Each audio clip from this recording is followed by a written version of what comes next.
Howdy, Laowinners. Action.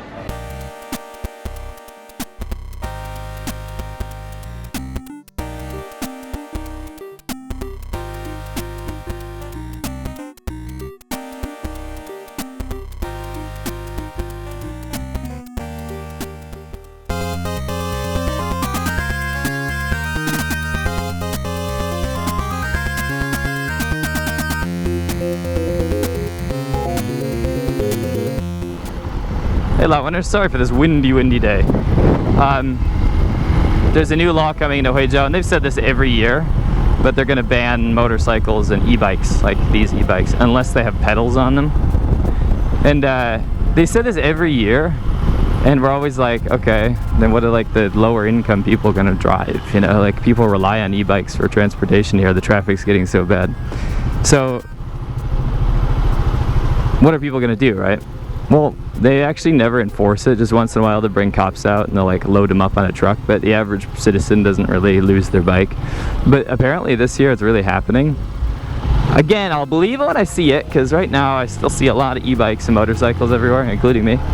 I'll believe it when I see it, but it has been happening around China, and this is the crazy thing. I don't know any country that bans outright two-wheeled mode of transportation that has a battery or an engine. Like that's crazy, right? The reason was, in the beginning, in Guangzhou, there was a huge rash of crime, and Guangzhou used to have a pretty high crime rate because of their the low amount of police there. And what happened was, a guy on a motorcycle would sit on the back, right? So I'm driving, right? My friend would sit on the back and have a machete, and he'd go crap, and he'd slice like someone else on a e-bike or a motorcycle or a pedestrian. So for example, if this guy has a thing, I go crap, and I slice him, and I grab his purse or his man bag, grab his money. And a lot of people were getting injured. Thievery was high, obviously, right? And it was getting pretty bad. So they were like, we got to get rid of motorcycles. So they did it in like a stage, right?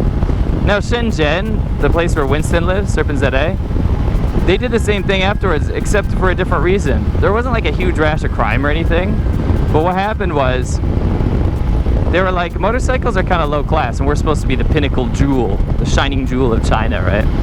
And they were like, well, let's get rid of motorcycles. So they did, and now they don't have motorcycles. And what happened was, instead of having real reasons to ban, because like you can't say pollution is a problem. This exhaust system is incredibly pollutant free in terms of like emissions and stuff. But anyway, long story short, even little towns that I go to now in Hunan or Guangdong or different provinces, you'll run into a town or a city that has banned motorcycles outright, and like will take them away, and you can even go to jail for it. Why? Well, it doesn't make a whole lot of sense, because in some of those towns, there aren't many people with cars. You look at Huizhou, it's a rich city, the place I live. But I'm not talking about Huizhou, I'm talking about a small town in Hunan where people can't really afford cars. What are they going to do? Ride bicycles, right? Well, the reason that they did it there was to follow suit. So high-level officials, high-level people in the government, they don't care about motorcycles or modes of transportation, to be honest. It's not a democratic society, so people can't be like, I'm not happy with my life. The only thing that matters in China is the level of power that you have, and that's how officials work here. It's not about, oh, I hope my citizens are happy, right? So what happened was, even small towns have banned them, and people are kind of pissed off, right? And it's weird, like it's become an epidemic now, and like a huge percentage. Even the city I used to live in, up in Inner Mongolia, like come on, like that's a wide open city, there's no traffic issues, and they've banned bikes.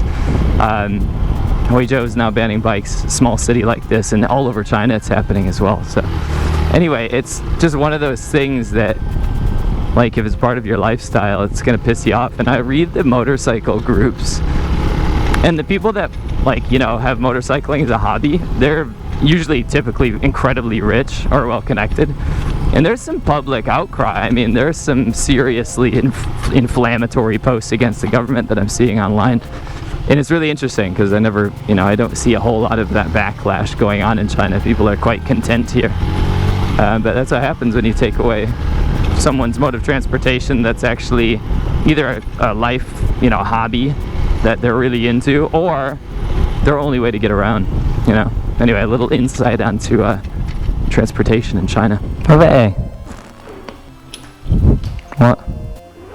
Why do you look so angry? Uncle Matt. Don't call me Uncle Matt. Never been home. You're too busy.